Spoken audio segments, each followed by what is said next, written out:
बेटे बेटी को स्कूल भेजना हमारा है कर्तव्य। एसएमसी में भागीदारी का निभाएं हम दायित्व। तो दोस्तों, हम भी अपना दायित्व निभाते हैं और शुरू करते हैं यूनिसेफ और समग्र शिक्षा उत्तर प्रदेश की तरफ से पेश किया जाने वाला ये कार्यक्रम जन पहल। शिक्षा प्रगति की ऐसी सीढ़ी, रोशन होती जिससे हर पीढ़ी। आज माता पिता ने है ठानी, विद्यालय प्रबंध समिति में भागीदारी है निभानी, भागीदारी है निभानी। सभी सुनने वाले भाई बहनों को नमस्कार और हमारी प्यारी काकी को प्रणाम। जीती रहो विद्या बेटी, और सभी सुनने वालों को भी मेरा आशीर्वाद। सभी सुनने वालों को चंदू की भी राम राम। राम राम चंदू। अच्छा, तुम इस झोले के पीछे बैठे हो, तुम्हें देखा ही नहीं मैंने। क्यों रे चंदू, तू ये झोला भी साथ लाया है? अरे इसमें तो ये सब्जी भरी दिखे है। हाँ, मैं हाट से सब्जी खरीद कर लाया हूँ। अरे ये माजरा क्या है रे चंदू? माजरा क्या होना है काकी, हमारा वो पड़ोसी है ना बिरजू, तो उसकी बीवी रमती बड़ी तेज है। कभी कभी तो ऐसी बात बोल देती है कि हंसी छूट जाए। अब क्या है कि रमती ने घर के पिछवाड़े में भिंडी के पौधे बीच रखे, तो आजकल वो रोज भिंडी की भाजी पका देती है। तो जब रोज रोज भिंडी खाते खाते बिरजू तंग आ गया, तो कल अपनी जोरू से बोला, अरे रमती, भिंडी कम पकाया कर, ज्यादा भिंडी खाने वाला अगले जन्म में गधा बनता है। अच्छा, तो फिर रमती क्या बोली? वो बोली, अजी इस बात का ध्यान तो आपको पिछले जन्म में रखना चाहिए था। रमती की बात पर हंसी तो मुझे भी आई, पर मैं समझ गया कि इसी बात पर दोनों में झगड़ा शुरू हो जाएगा। तो मैंने बात का निपटारा करते हुए कहा कि रमती, जो तू बगीचे की सब्जी पकाकर पैसे बचाना चाहती है तो ठीक है, मैं तुझे कल हाट से सब्जी खरीद कर ला दूंगा। भाई आखिर पड़ोस के लिए इतना तो करना ही चाहिए ना। वाह चंदू, तुमने तो झगड़े होने से पहले ही उसका निपटारा कर दिया।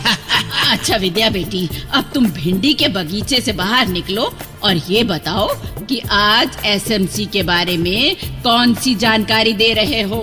हाँ, तो भाइयों बहनों, पिछली कड़ियों में हमने आपको एसएमसी यानी विद्यालय प्रबंध समिति के गठन और उसके कामकाज के नियमों के बारे में जानकारी दी। तो आज हम आपको बताते हैं एसएमसी की उस खास जिम्मेदारी के बारे में जिसको ध्यान में रखते हुए इस समिति के गठन के बारे में सोचा गया था। अच्छा, एक बात है काकी। अरे वो भी बता देना विद्या बेटी। आज हम जिस जिम्मेदारी की बात कर रहे हैं वो एसएमसी की एक बड़ी जिम्मेदारी है, और वो ये है कि इलाके के अधिक से अधिक बच्चों को स्कूल में दाखिला दिलवाना।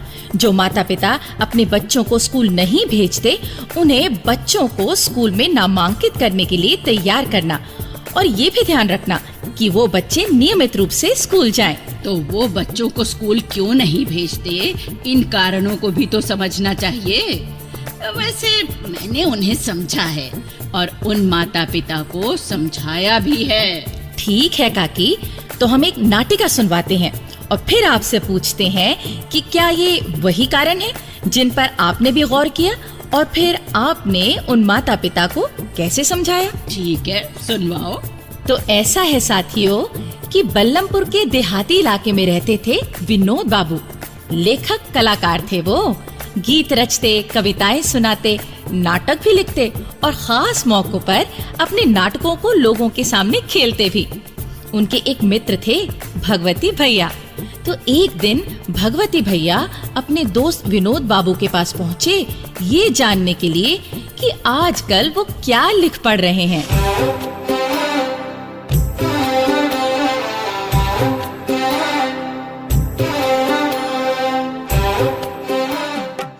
क्यों विनोद बाबू, आजकल क्या लिखा पढ़ी हो रही है? तो ये ऐसा है भगवती भैया कि आजकल मैं अपने स्कूल की एसएमसी की मदद से एक खास काम कर रहा हूँ। एसएमसी मतलब विद्यालय प्रबंध समिति की मदद से? हाँ, ठीक समझे तुम। पर ऐसा भी क्या रच रहे हो उनकी मदद से? भाई एसएमसी ने मुझे एक नुक्कड़ नाटक तैयार करने के लिए कहा है, जिसे हम इलाके में जगह जगह पर खेलेंगे। नुक्कड़ नाटक? पर किस विषय पर? इस नाटक में हम उन कारणों को जाने समझेंगे जिनकी वजह से माता पिता अपने बच्चों को स्कूल में पढ़ने के लिए नहीं भेजते। और इसी नाटक में हम उन कारणों को दूर करने का संदेश भी देंगे। फिर तो तुम बहुत ही जरूरी नाटक तैयार कर रहे हो विनोद बाबू। हाँ, पर जानते हो, इस नाटक की तैयारी में एसएमसी के सदस्यों ने मेरा खूब साथ दिया। अच्छा? हाँ, हम मिलकर इलाके में कई घरों में गए और लोगों से बातचीत करके उन कारणों की सच्चाई को जाना समझा। सच कहता हूँ भगवती भैया, लोग अपने स्वार्थ या थोड़े से लालच के कारण बच्चों को स्कूल ना भेजकर उनका भविष्य चौपट कर देते हैं। पर विनोद बाबू, ऐसे कौन से कारण सामने आए?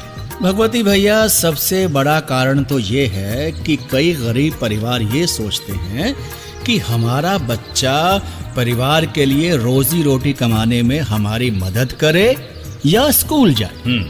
उन्हें तो मासूम बच्चे द्वारा कमाए गए 4 पैसे विद्या के धन से ज्यादा जरूरी लगते हैं। और फिर छोटी उम्र में ही बच्चे मजदूरी करने लगते हैं। कारखानों आदि में कई खतरनाक किस्म के काम करते हैं, तो जिंदगी भर इसी अभिशाप को भुगतने के लिए तैयार होने लगते हैं। और एक कारण परिवार की एक गलत सोच या गलत परंपरा भी है। कई लोगों ने हमें बताया, जी हमारे यहाँ तो बच्चे होश संभालते ही काम पर जाने लगते हैं, स्कूल को नहीं। मैंने होश संभाला तो मेरे बाप ने मुझे पशु चराने के लिए भेज दिया, तो अब मेरा बेटा भी ये काम क्यों ना करे? सच में ये तो बड़ी गलत सोच है। और भगवती, जहाँ तक बेटियों को स्कूल ना भेजने की बात है, तो उसका सबसे बड़ा कारण है बेटी को पराई अमानत समझा जाता। बिल्कुल। अरे जब उसे दूसरे घर में चले जाना है तो फिर हम उसे क्यों पढ़ाएं लिखाएं? उसने हमारा क्या सवार देना है? अच्छा, कुछ लोग सोचते हैं कि स्कूल भेजने से लड़की हाथ से निकल जाएगी, मतलब नए जमाने की गलत बातें सीख जाएगी। हाँ, और कुछ लोग तो ये भी सोचते हैं कि लड़की ने तो बड़े होकर चूल्हा चौका ही संभालना है, तो वो काम तो वो अपनी अम्मा से भी सीख जाएगी। हाँ, ये कारण भी सामने आया था। अच्छा विनोद बाबू, तुम अपने नाटक में इन कारणों का क्या जवाब दोगे? बस वही लिख रहा हूँ आजकल। इसे खत्म करके हम अपने नाटक की तैयारी शुरू कर देंगे, और फिर तुम ये नुक्कड़ नाटक देखकर बताना कि एसएमसी वाले अपने इस अभियान में कितने सफल हुए। अरे क्यों नहीं, मैं तो सबको ये नाटक देखने के लिए कहूँगा। हम सब अपने बच्चों को सुखी जीवन का आशीर्वाद देते हैं, तो ये आशीर्वाद तभी पूरा होगा जब हम उन्हें पढ़ने के लिए स्कूल भेजेंगे।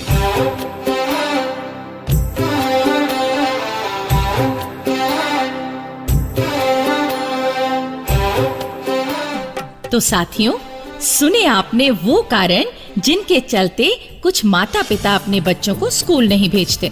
हाँ विद्या बेटी, मेरी समझ में भी यही कारण आए थे, लोगों से बात करके। अब यहाँ 2 बातें हैं काकी। पहली तो ये कि अभी विनोद बाबू ने एसएमसी के एक जागरूकता अभियान की बात कही, जिसमें वो बच्चों को स्कूल भेजने के लिए नुक्कड़ नाटक तैयार करवाते हैं। तो हर स्कूल की एसएमसी को ऐसे जन अभियान चलाने चाहिए, क्योंकि ऐसे किसी अभियान में कही गई बात सीधे दिल को छू लेती है। और तेरी इस बात ने मेरे दिल को छू लिया विद्या बेटी। अच्छा, अब दूसरी बात बता। दूसरी बात तुम्हें बतानी है काकी। मेरे को? हाँ, अब आप ये बताइए काकी कि अगर इन कारणों को दूर करना हो तो विद्यालय प्रबंध समिति यानी एसएमसी के सदस्यों को क्या बात समझानी चाहिए? देखो विद्या बेटी, बात तो बहुत ही सीधी और सच्ची है। भाई, बच्चों को स्कूल की जगह कमाई करने भेजोगे तो पीढ़ियों से चली आ रही तुम्हारी गरीबी दूर नहीं होने वाली। तुम्हारा बच्चा पढ़ेगा तभी तो कुछ बनेगा। शिक्षा का उजाला ही तुम्हारे परिवार की गरीबी दूर कर सकता है। वाह काकी, क्या बात कही। अच्छा, अब दूसरी बात। तुम कहते हो कि ये तो हमारे परिवार की परंपरा है कि बच्चा कुछ बड़ा होते ही कमाने को निकल पड़ता है। पर जरा सच सच बताना, इस परंपरा ने तुम्हारे परिवार को क्या दिया? वही गरीबी, तंगहाली और पिछड़ापन? तो भाई फिर इस गलत परंपरा को तुम छोड़ क्यों नहीं देते? बच्चों को स्कूल भेजो और फिर गर्व से कहो कि हमारा बच्चा पढ़ रहा है और हमने एक सही कदम उठाया है।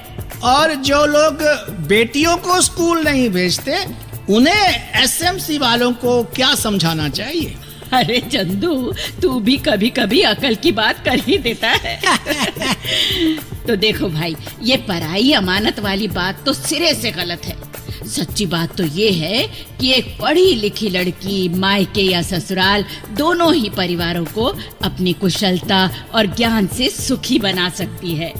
और भैया, स्कूल जाने पर लड़कियां दुनिया भर की अच्छी बातें ही सीखती हैं। नए जमाने की नई सोच, नई ज्योति दूर करती है अज्ञानता के अंधेरे को। हाँ काकी, इस तरह से समझाया जाए तो माता पिता के मन में जरूर ही चेतना जागेगी और वो अपने बच्चों को स्कूल भेजना शुरू कर देंगे। तो चलिए कार्यक्रम को आगे बढ़ाते हैं और आपको सुनवाते हैं ये मीठा सा लोकगीत। और विद्या बहन, इस लोकगीत में बच्चे के जन्म के मौके पर उसकी माँ यानी जच्चा की तारीफ की गई है। जच्चा तो मेरी सीधी सादी जी, जच्चा तो मेरी भोली भाली जी, जच्चा तो मेरी सीधी सादी जी, जच्चा तो मेरी भोली भाली जी।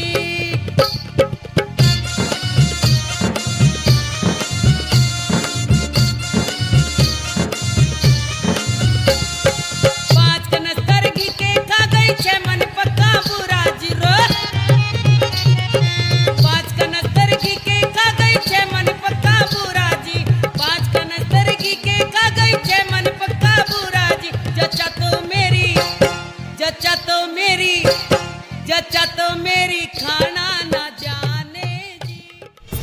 अरे वाह, बहुत बढ़िया लोकगीत था भाई। हाँ काकी, और अब उतना ही बढ़िया है ये संदेश जो हम सुनवा रहे हैं। मेरा नाम मनोज कुमार है। मैं बिजौली मेरिट के स्कूल में पढ़ाता हूँ। 2 साल से ये काम कर रहा हूँ। मैंने देखा है कि राज्य सरकार की कोशिश और एसएमसी के कामकाज के कारण स्कूलों में जो बदलाव आए हैं उनका फ़ायदा बच्चों को ही नहीं, हम अध्यापकों को भी हुआ है। हमारे लिए भी सुविधाएं बढ़ी हैं और पढ़ाने के बेहतर माहौल बना है। इसका फ़ायदा भी बच्चों को ही मिला है। हम अच्छा पढ़ाएंगे तो वो अच्छी तरह पढ़ सकेंगे और इस नए बदलाव में हम अध्यापक भी सहयोग देते हैं। ये तो फ़र्ज़ है हमारा। अच्छा विद्या बहन, एक कहावत है कि बच्चे बड़ों के बाप होते हैं, पर मैं तो कहूँ कि जो बच्चे स्कूल जाते हैं वो बड़ों के मास्टर भी हो सकते हैं। क्यों रे, तेरी भतीजी भी तो स्कूल जाती है। हाँ, तो वो हमारी मास्टरनी से कम तो ना है, बस वो हमें मुर्गा ही नहीं बनाती। वैसे तेरे को तो वो बनाना ही चाहिए। पता है, उस दिन मुझसे बोली कि चाचा, जैसे स्वच्छ शौचालय हमारे स्कूल में बने हैं वैसा ही तुम घर में भी बनवाओ। खुले में शौच की मुसीबत से छुटकारा पाओ, सेहत का वरदान पाओ, हमें बीमारियों से बचाओ। क्या बात है। ठीक बात है चंदू, जब कोई बालक बालिका स्कूल से पढ़कर आता है तो अपने परिवार को भी शिक्षित बनाता है।